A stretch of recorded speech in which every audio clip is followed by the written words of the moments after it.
I'm really happy to be here with Erica Auldridge today. And Erica, I'm sure, has something interesting to tell us about what Jesus has done in her life. Welcome, Erica. Has Jesus been good to you? Oh, so good. Wow. Tell me. Okay, so I didn't necessarily grow up knowing. Okay. Mm-hmm. Both of my parents grew up Catholic, but Jesus was not in our home. Oh, I see. It was just a lot of drugs, a lot of dark, very, very dark to me. And I honestly don't remember a lot of my childhood. What I do remember is just my parents arguing a lot. And I feel like my mom struggled with a lot of mental health and things like that. And my dad just didn't understand.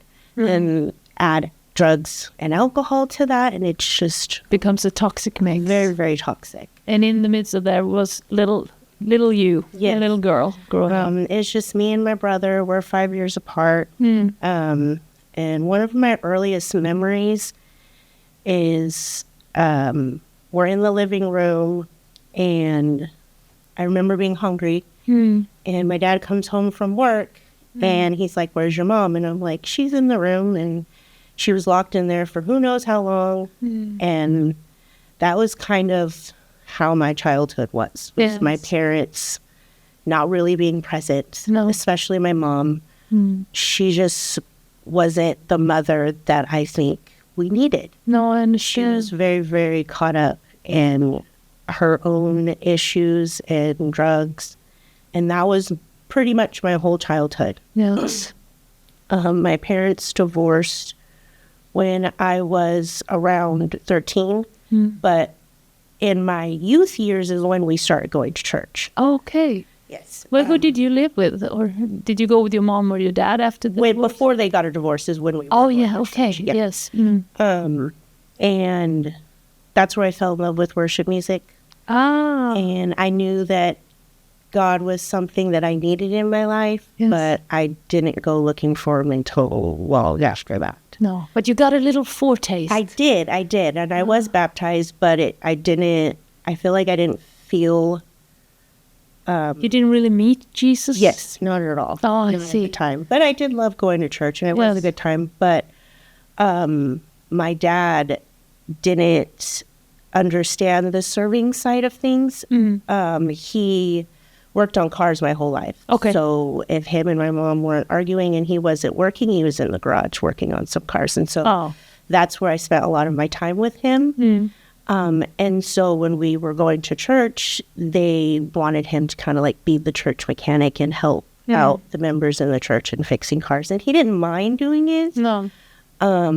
Like you buy the part, he fixes it for you kind of thing. But he felt after a while that he was taken advantage of. And so... And sometimes that can be also true. Yes. And I believe that might have been the case. Yes. And so that was around the time that we left and never went back to church. Oh, I see. I never really went to church very much as a young adult. I think maybe here and there with people, but not very much at all. Okay. But I always knew that God was with me. Looking back now, and realizing how much he protected me and saved me from things. That is so beautiful. Because I mean also being that little child and not having maybe parents that were able to give you everything that you needed as a child, that might have... How did that affect you, do you think? Did you have to grow up early or take care of yourself a lot? Or Yes, especially once my parents got a divorce. I was taking care of my brother a lot and kind of had to grow up really fast. But I also...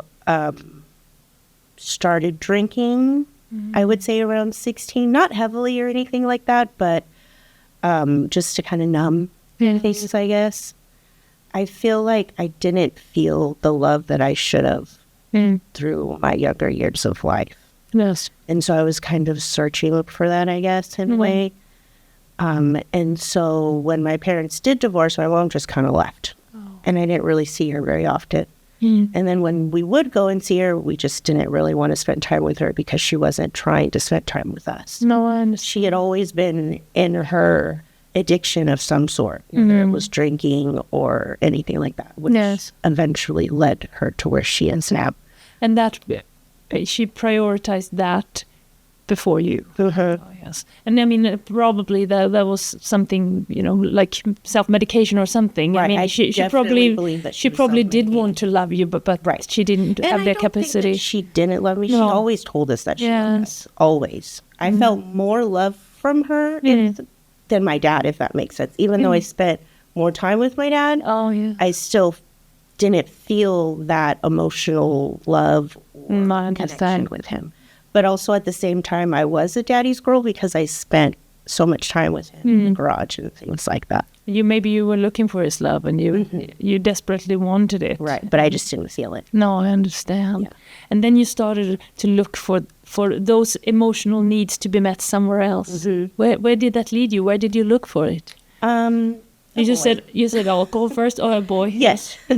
I did drink a little bit, not very much, and smoked a little bit of marijuana, but most of that came later. I just started seeing my oldest daughter's dad. He only lived 4 houses down the street, and we went to high school together. Yes. So it was just a lot of hormones and being young, and and so I went through high school. I didn't really I wasn't really a crazy teenager or anything like that, just a lot of sex. And I think maybe that was just wanting love. Yes, you were searching for love, but you didn't know how to get it. Right. No. And I ended up getting pregnant my junior year, 17, with Leanne.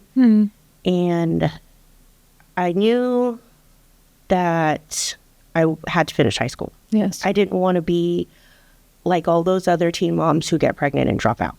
But were you ever tempted, because you were not walking with the Lord very strongly then, at least, were you tempted? I mean, there was a possibility of making an abortion. Was that ever a temptation for you? My dad wanted me to. Yes. He told me I should have, and I said no, that I wasn't going What to. was it? I mean, that's amazing. I'm so happy.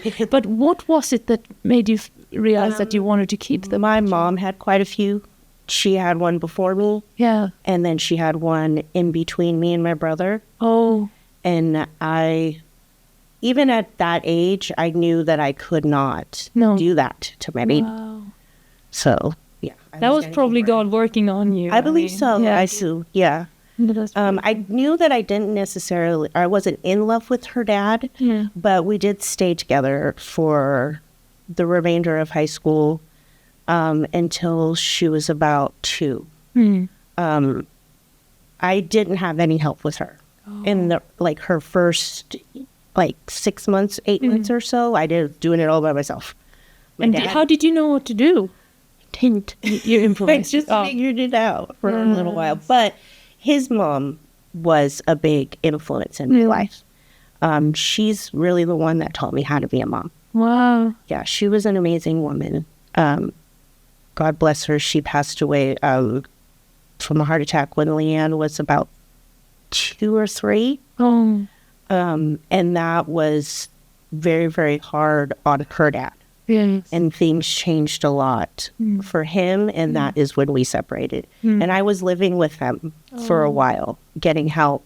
Yes. And I was working, and so... so that must have been very traumatic then, that she was a big support in your life and also the glue a little bit in your relationship maybe. Yeah. And then you were on your own with a little child. But I had also, to back up a little bit, I had a very, very traumatic labor and delivery with her. Oh, I see. My water had broke early in the morning, and I went a long time with not really laboring. And they gave me the epidural right away, but instead of letting me control how much I was getting, they just pumped me up with a bunch of it. I slept for hours, and then they woke me up because it was time to push, but I couldn't feel. And so they stopped the epidural. I pushed for a little while. She got stuck at her shoulders.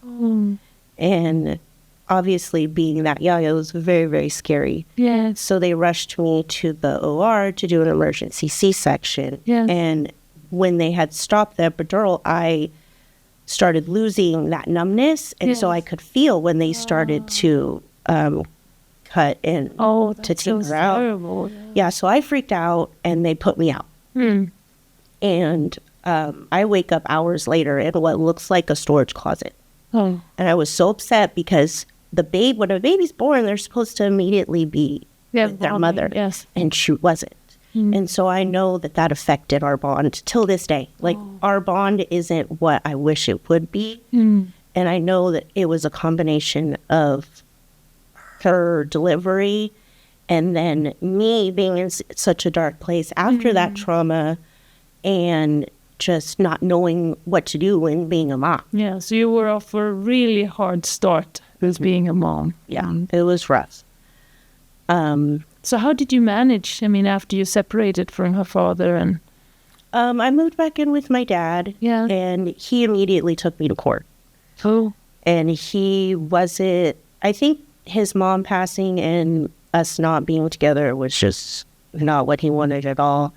He had a lot of resentment and anger towards me, and so he wanted to control things, I think, basically. Yes. And so we went to court, and I didn't know anything or understand how all of that worked at the time, and so I just kind of let him do whatever he wanted, and I completely regret it till this day. Thanks. He had sole custody of her, which basically gave him the control to let me see her when I wanted to, which was not very much at all. Oh, I'm sorry to hear that. That must have been terrible. Yeah, I mean, I wanted my child, and I never got to see her. Oh. And so I think was a big part of why I kind of just continued to spiral. And that once I moved out and moved back in with my dad is when I got into drugs a lot more. Oh, yes. Oh, that was a rough start, of course. Yeah. Yes. So I moved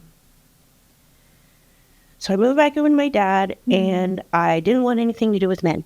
I was like, I don't want to go through that again. Another, pregnancy and going to high school pregnant, running to the bathroom with morning sickness, out of your classroom and things. It was a lot. So I didn't want anything to do with men. So I started dating women.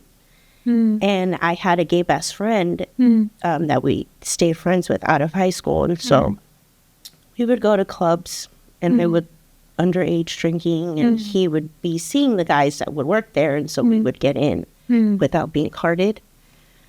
And I would drive home just should not be driving. Yes. But the Lord always got me home. I didn't do it a lot. No. But I mean, enough to know that I was in a bad place. Oh, yes. So I did that for a while. And I didn't really see her very much. He was very limited on time that I would get to see her. Oh. Maybe on the weekends or just for a night. And I could not call and talk to her. And so I just was in a really dark place. Yes. Because I wasn't able to be a mom. And you have had her for 2 years, so that must have been a shock for you as well. Yeah, it was. So you were in a dark place. Very. And I had started seeing this girl for a while. We were dating for a couple of years, but it was long distance. She lived about an hour away from me. But as the relationship progressed and we were together longer, eventually she wanted to get married. But I knew that that's not what I wanted. Women that wasn't the life that I wanted. No. It was just, I guess, something that I was going through at the time. And yes. I'm not even sure till this day. No. But, so I ended things then. Probably the devil was making you confused. Very. And using all your negative experiences to mess you up there for a while. Yes. Right. Yeah, so once she wanted to get married, I decided to end things. Yes. I had tried going to school for a little while. Yes. For interior design, I went to a training school. Okay. Kind of thing. But again, drugs still had a hold of me. Yes. And my roommate at the time was dating the guy that was selling the stuff on campus. So it was just... So you had easy access. Yes. And so I ended up not going to class very much, and dropped out. So once that relationship ended, I dated casually guys here and there, but I was just kind of in a dark place and just felt very lonely. Yes. Would you say, that this dating? I mean, both men. Were you still searching for the love that you missed even as a child? I believe so. And it was that it didn't even matter what gender. Just love me. Yes, I understand. So it was a deep, unmet need in your life. And I just wanted to be loved. Yes. Yeah. So, Well, you dropped out of college. Okay, so shortly after I dropped out of college, I moved out of my dad's home and moved in with a friend and was renting a room, but still partying with my younger brother. We would go to like desert parties and things like that. And that was just what I did. Yes. For the longest time until my husband came into the picture. Wow. And he was very much in a dark place as well, but I genuinely believe that God brought us together for a reason. I think we saved each other, even though we were both in a very bad place at the time. I think that God was... I mean, God is amazing. Yes. God is amazing. So yes, so tell me, what happened and how did you meet him and in what way? A mutual friend that we knew. It was her 21st birthday, and so we went to Las Vegas. We had a bunch of fun out there.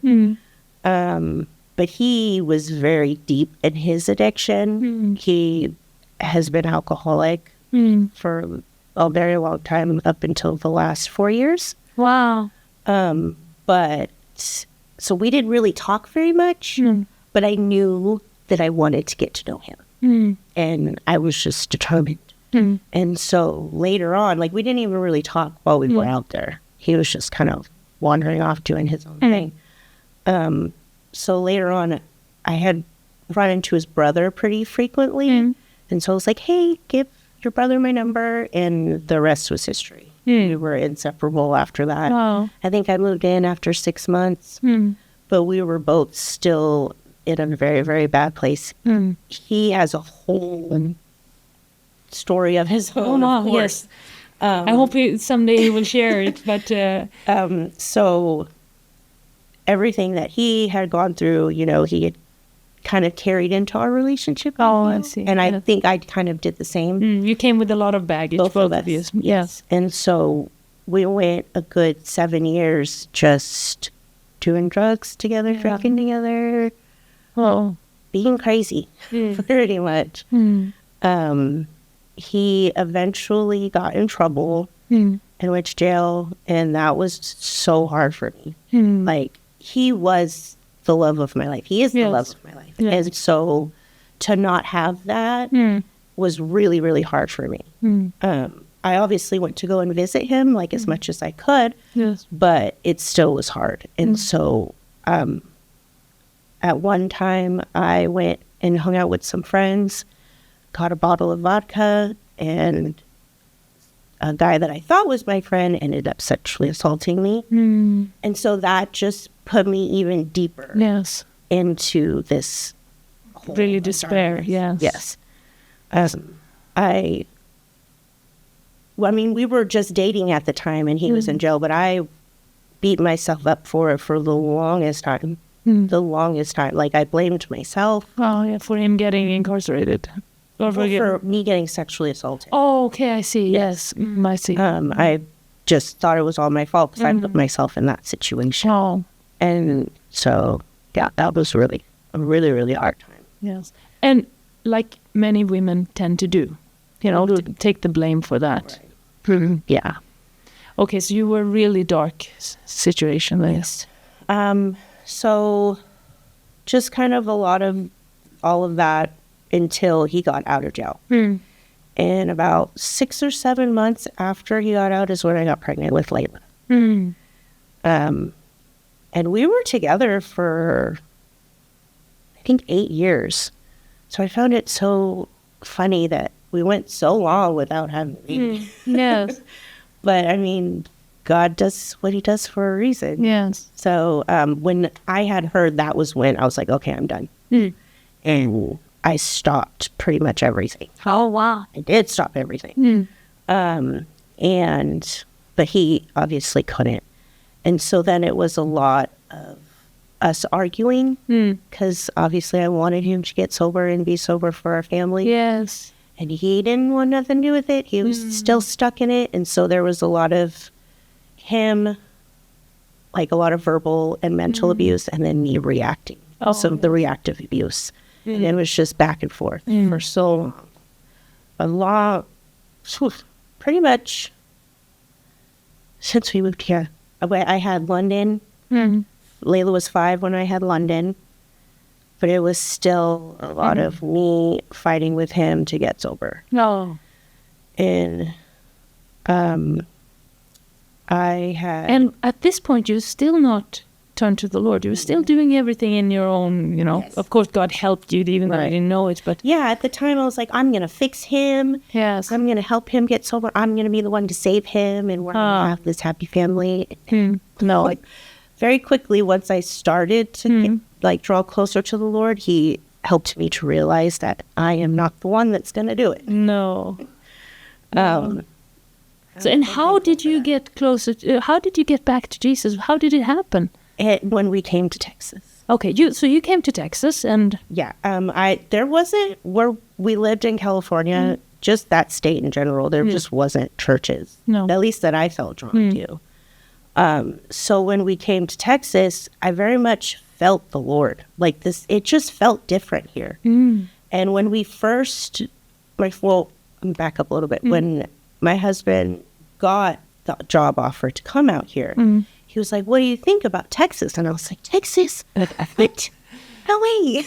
yes, That sounds crazy. And I was like, well, let me think about it. And so that was one of the first times I really prayed. wow, Like, God, should we do this?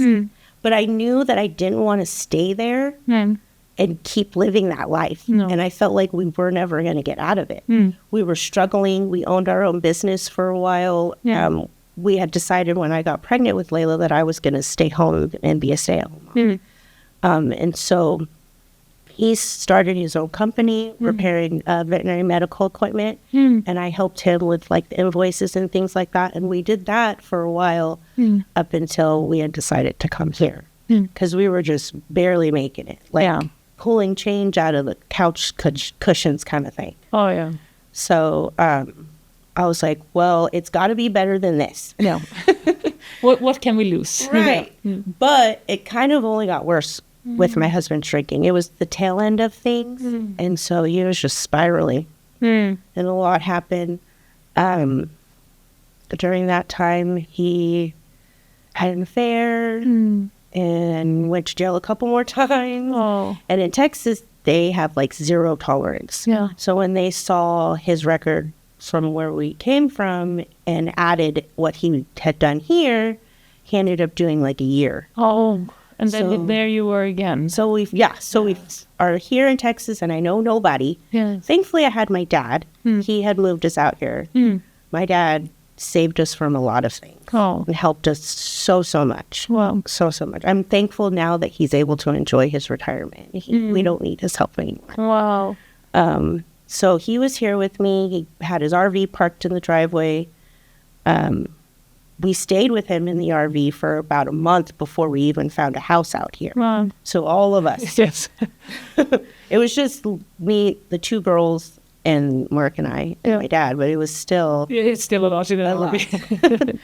So You really get to know one another. definitely. But thankfully, the Lord did not take too long to help us find a house out here. And we were there for about 5 years. And through that time, in the early years of us being here, not knowing anybody, and my husband being gone, I again went back into a dark hole and just started drinking a lot. So my husband gets out of prison, and I was like, "You're not coming home." I don't want to deal with this. Because I felt like he was just going to go right back. Yes, you had created some kind of stability for the family. Yes, and it's like, I don't want you coming back and being crazy all over again and us going back back to where we were. So I was like, you need to get help. You can figure it out. Yes. And at the time, Layla was old enough. She knew what was going on. She understood. So she didn't even want to see him. Oh. And so I would take London and meet with him somewhere. But I made him just figure it out. And so he ended up at UGM.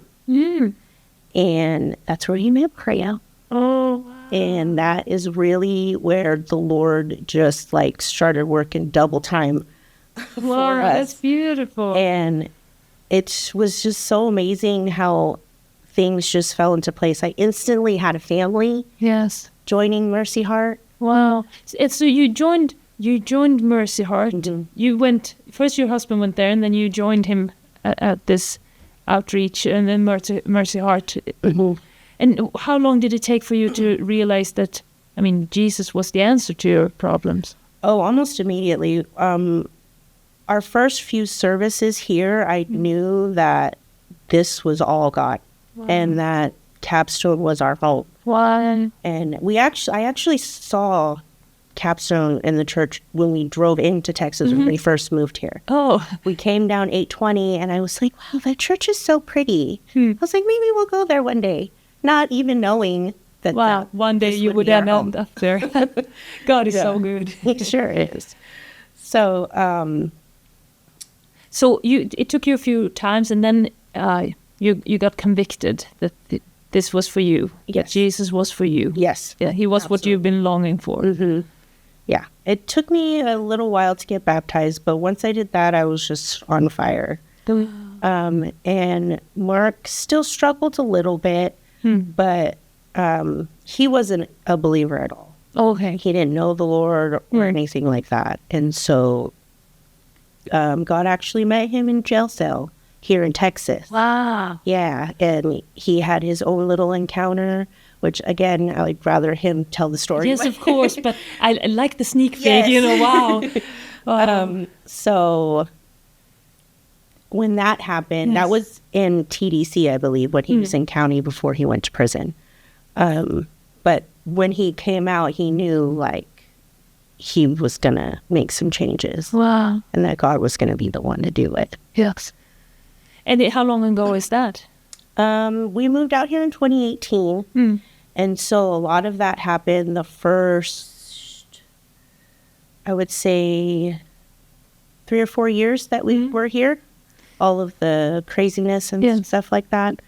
So what would you say, I mean, after this happened, after you came to Jesus, what are the biggest changes in your life?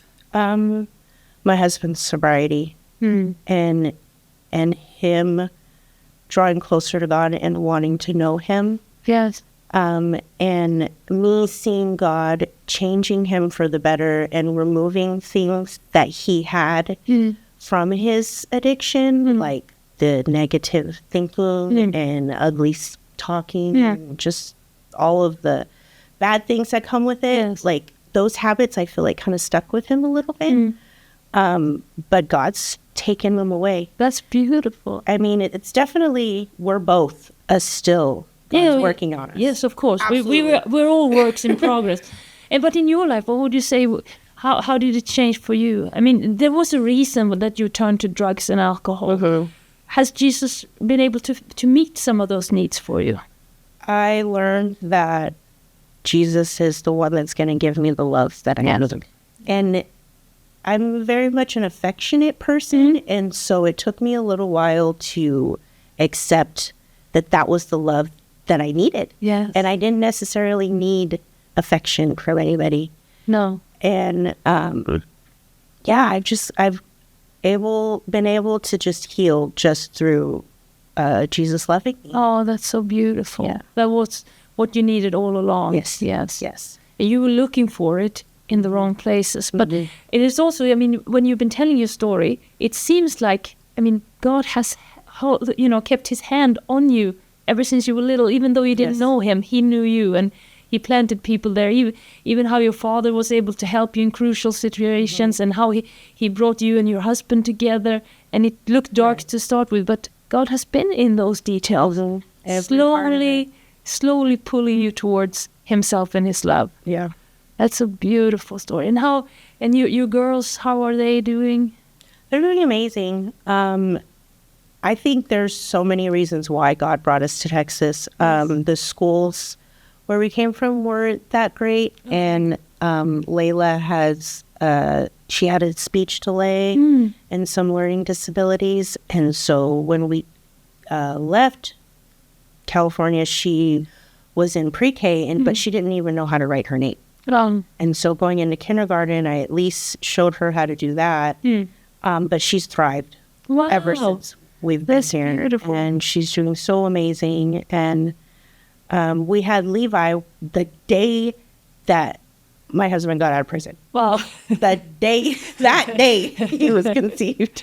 And I didn't even think I would ever get a boy. And so that I just love that the Lord waited until then to give me him, because I needed him so much at that time. I needed the bonding with a boy. And God knows what you need. And it's beautiful. He helped me through the tail end and the very end of my husband's addiction when he was finally getting sober. I had that baby that I could put love into and put my energy into, and not even worry about what he was doing, and just let God do it. Wow, that's beautiful.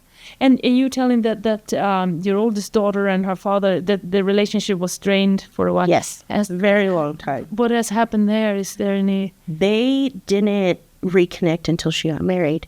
Oh. She went her whole young adult life not really speaking to her dad. She immediately went into the military after she left high school. She went to the Air Force, and that's where she met her fiance, or her husband now.